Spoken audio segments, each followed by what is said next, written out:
Layout sheet మీద డెక్లామ్ ఎలా అంటించాలనో ఇప్పుడు మేమైతే చూపిస్తున్నాము. చూడండి, మాకు వచ్చిన పని మేము చూపిస్తున్నాం. నచ్చితే చూడండి, లేదన్న వారు స్కిప్ చేయండి. నచ్చిన వారు మాత్రం లైక్ చేయండి అబ్బా. ఫస్ట్ మనకు త్వరగా అతుకోవడానికి ఫెవికాల్ మెరైన్ తీసుకోవాలి. చూడండి, కనపడుతుంది కదా మెరైన్. ఇది ఇట్లా కొద్దిగా ఫాస్ట్ ఎస్హెచ్ కంటే మెరైన్ కొంచెం ఫాస్ట్గా అతుక్కుంటుంది. ఇంకా హీటెక్స్ ఎస్ఆర్ వాడినామంటే బొమ్మ ఎత్తిపోతుంది తొందరగా. ఇది రిపేర్కి వచ్చేస్తుంది. డెక్లామ్ అంతా లేచిపోతుంది అనమాట. ఓకే, చూడండి డెక్లాము.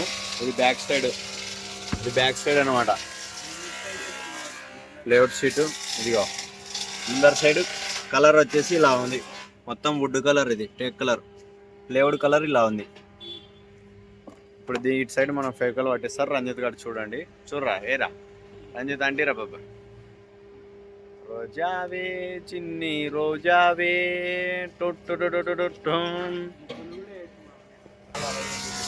ఇదిగో ఇక్కడ ఇలా వేసినాడు కదా. ఇప్పుడు దీన్ని మనం ఏం చేయాలంటే, అది మనోడు నడుపుతున్నాడు కదా, మొత్తం దీనికి దానికి మొత్తం పట్టించుకోవాలన్నమాట. మధ్యలో బస్సు అయితే అడ్డం వస్తుంది. దుమ్ము ఎగిరి దీని మీద పడిందంటే డ్యామేజ్ అయిపోయే అవకాశాలు చాలా ఉన్నాయి. ఓకే, గాలి వస్తుంది. గాలి దుమ్ములు అలాంటివి పడకుండా చూసుకోవాలి. మనం కూడా చేద్దామా?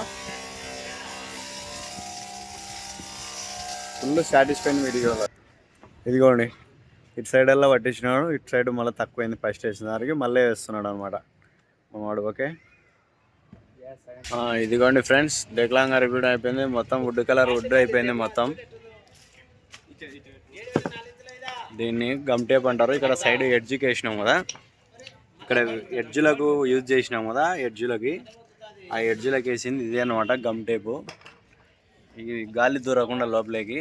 ఇవి వేయకుంటే మాత్రం తడుచుకోదు. ఇది ఎడ్జ్లకు మాత్రం వేసుకుంటాం.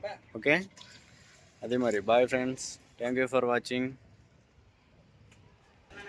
కలర్ అయితే బాగుంది కదా, వుడ్ కలర్.